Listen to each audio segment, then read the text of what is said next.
баахан өөрөөсөө бичиж төрж ялруулаад ингэ хөөсөн чинь. Дараа нь одоо амьтад үржиж ирэхээр энэ юм чи буцаагаад идэл эхэлнэ. Тэгээ хөөсөн улаан баг туяатаа тэгээд багс чинь ийм хоосон ийм цагаан багшийг аваад. Тэгээ хоёрдугаар тийм лагийн өнгө маань ингээд харсаар байсан чи одоо ингээд бор болцоо. Явандаа бор болоод одоо ингэ сайн ажигласан хүнд энэ тэр бор яг ингээд яаж байгаа хэсгээр тийм усан хүрээ татаад байгаа дээгүүрээ. Яг одоо тэр бөмбөлөг гарч байгаа хэсгээр. Сүүлдээ тэр чинь ийм тос шиг оргиод нэг хоёр хөдөлгөөн жигд болчих. Тэр цагт энэ хөөсөл алгаа. Бараг байх болчих. Бор шорон гэдэг. Тэгээ одоо бол энд анхны бичил ёстой нэг уугангүй энэ чинь одоо гараад ирсэн байж магадгүй. Өнөөдөр сайхан шинжилгээг нь аваад. Хөөсний тэр буулангаар ирсэн нэлээ яваад дээшээ гарч ирсэн. Тэгээд бичил битний өнөөдөр сайн харна. Тэгээд тунстаа үзсэн доор нь ямар юм үүсэж байна тэрийгээ үзээд тэгээд байсгээд уг нь энэ дээрээс чинь нэг хоол тэжээл нэмж өгчээвэл их зүгээр. Тэгэхгүй бол эн чинь ингэсээр байгаад эрдэсчүүлээд нөгөө эрдэссэн хэсэг нь доошоо тунаад явчихдаг тунгалаг ус болчихно. Одоо бид нар дээр нь одоо хаанаас юу авч хийж болох вэ?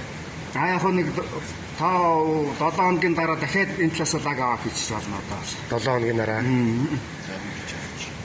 Дахиад лаг хийчих болно. Ойрхон хийж болохгүй гэсэн үг үү?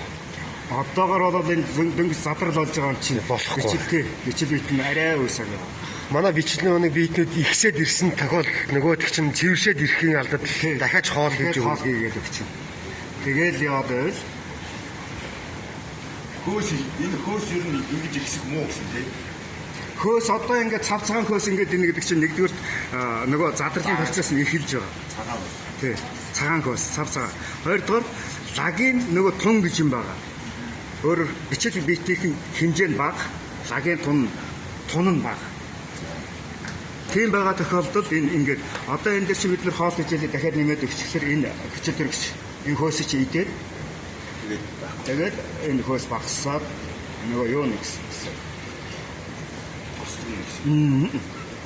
Одоо ингээд яг энэ бөмбөлгийг харахаар гарч байгаа бөмбөлгийг харахаар нэг усын гэж байгаа юм шиг ингээд харагдаж байгаа. Тэрийг нэг сайн ажиглаад авчвал дараа тэр ус тэр нэг тасархаа хийж мэдж ялгардаг болчихсон. Сайн ажиглаад авчих.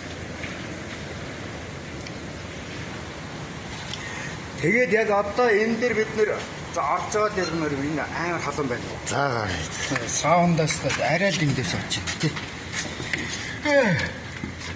За нэг сав аваад байна. Олцсон. За. Гамт ч юм байна. Тэгээд одоо яг ийм сураг биш. Бичил битнийг өсгөж байгаа энэ тохиолдолд хамгийн гол нь ус лагийнхаа харьцааг тохируулахын тулд энэ хоног төхөөрөмжийн ажиллагааг маш зөв тааруулж өгөх хэрэгтэй. Энэ талаас ирж байгаа усныг хэмжээг бид нэр энэ рүүгээ маш зөв тааруулж өгөх болохоор одоо энэ дээр усан хэтэрчих юм бол шингэрчих нь ус багсчих юм бол ядтар зөвлөж ингээд энэ болгон дээр нь маш сайн тааруулж өгч байгаа хэрэгтэй. Тэхийн тулд бид нэр эндээс татдаг толгойн байгууламж гэдэг нэг голын хөх сав байгаа шүү дээ тийм ээ. Тэрлээ өөх усныхаа хэмжээг маш зөв тааруулаад тогтмол өгнө. Нэг ихсгээд нэг багсгаад нэг ихсгээд нэг багсгаад байхаар нөгөө ингээд тонгоогч нь сууж явах хэвээр амт чинь ингээ хөөрөөд ийм хөдөлгөөнтэй байхаар суудаггүй. Тэгэхээр яг нэг төвшөнд байна тэрэг. Тэхийн тулд бид нэр эндээс насаасаа яг нэг тогтсон давтамжаар насаасаа өгнө гэсэн үг. Тэрийг маш сайн нэг юм цэг дээр аваачихгүй бол нэг болохоор энэ чинь усан давж гарчих гээд болохгүй. Нэг бол тэртээнд нь хурдыг нэгсэх гээд болохгүй. Энийг нь маш сайн цэг болж авч. За. За тэгээд ер нь ерөнхийдөө өнөөдөртөө одоо энэ амтны хараад тэгээд ажил дууслаа. Өөр их ажил байвал чиглэн өвлгөө байвал хийх хэрэг. Ойлгомжтой.